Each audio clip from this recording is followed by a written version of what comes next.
Why is it so hard to learn another language?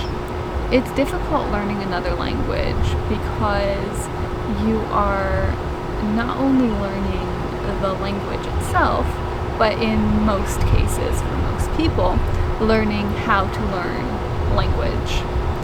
So whether that is your second language or you grew up speaking two languages and now you're learning another language through school, especially if it's your second language, it's going to be difficult because you are spending all of that time and effort and persistence required to learn that language, learn the grammar, the vocabulary, the usages, everything there is to that language, and reprogramming your brain so that it can process multiple languages. And now each time you do this, each time you learn another language, your brain becomes more and more adept to learning languages. And that makes the process easier in the long run to learn another language. But when you learn more languages, you get this new problem of having to maintain all of those languages and also having to accept that not all of those languages are going to be at a high level of fluency. The more you speak, the lower levels of fluency you're going to have in some languages. You'll of course have a couple dominant or native, maybe a few that you're very fluent in, and it really depends on how much time you're willing to spend on language learning and practicing.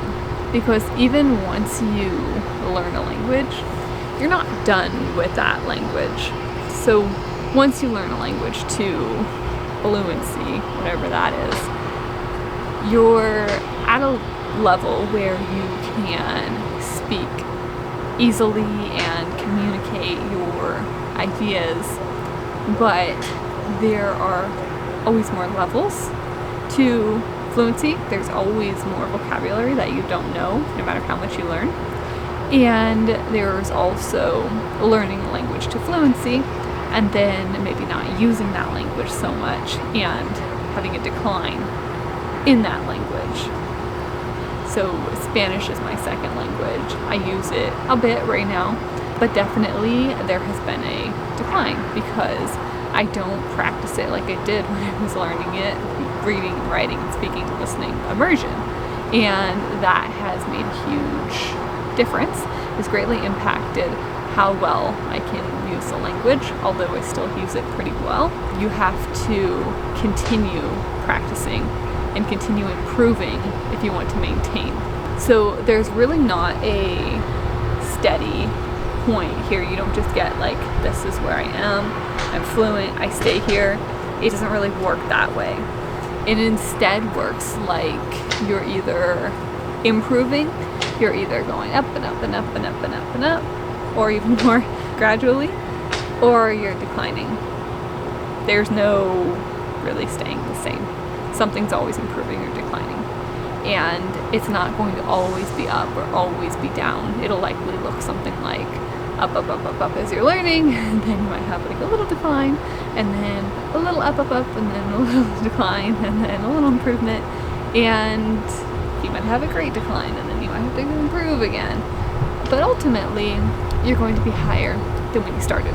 So even with my Spanish example, my Spanish still, I started at 0, it's still way up here. It maybe was up here, now it's like here right now, but it still shows that fluency level, and eventually, potentially, it'll go back up.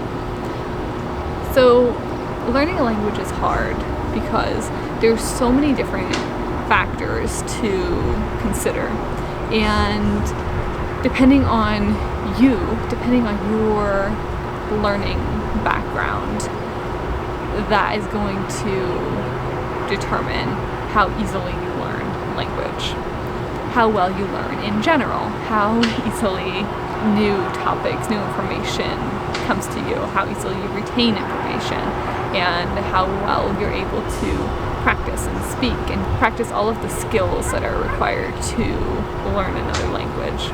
So your background, this is looking at not just language learning, but learning. So that is in school for the most part, how most of us learn, and it's your ability to read and to write, and then also to listen and speak, and how well you're able to do those four core skills is going to greatly impact how well you can learn a language, or how easily, I should say, that you can learn a language, because you can learn a language very well even if you struggle in those four core skills. You just have to work harder at it, and that's where the level of hardness is going to depend on where you currently are. Everyone has to learn the skills that you're learning. So let that sink in, because it might seem like, oh, this person learns more easily. Oh, they just got in and they started learning, and then, they're in my class and they're at the top. It's so easy for them. You don't know what the other person's background is. You don't know if the other person has already been practicing that language, or has had just extensive reading and writing practice in their native language and have been just studying and working for many years, and is transferring those skills into learning this new language. And for you, if it is very hard, if you're struggling, you want to look at, where am I struggling? And this might be difficult to assess for yourself, especially if you are a person who is struggling greatly learning your first foreign language. And so that's when you can get some outside feedback to help you look at where you're struggling. But once you identify those points, then you can begin to improve and basically fill in gaps to get to a point where you see the ideal, whatever the ideal is for a language learner in your class or online, or whoever you're setting as an example. And I say to prepare to look at these people as examples, but no one is going to be you. Every person is going to have their own path and their own learning, and you're never going to be that other person. But it is good to look at how other people learn as examples and where they are, and then to look at yourself and see, okay, well, this is an area that's holding me back from getting there. Like, I'm having trouble speaking because, oh wait, I actually have trouble articulating myself in my native language, or I'm not that great of a writer in my native language. Oh, okay, this is difficult in my foreign language. So you can really troubleshoot there, and that's where it's helpful to have people that you look up to. But then you also get to a point where it doesn't matter so much what the other people around you can do or are doing, because you have built this foundation within yourself.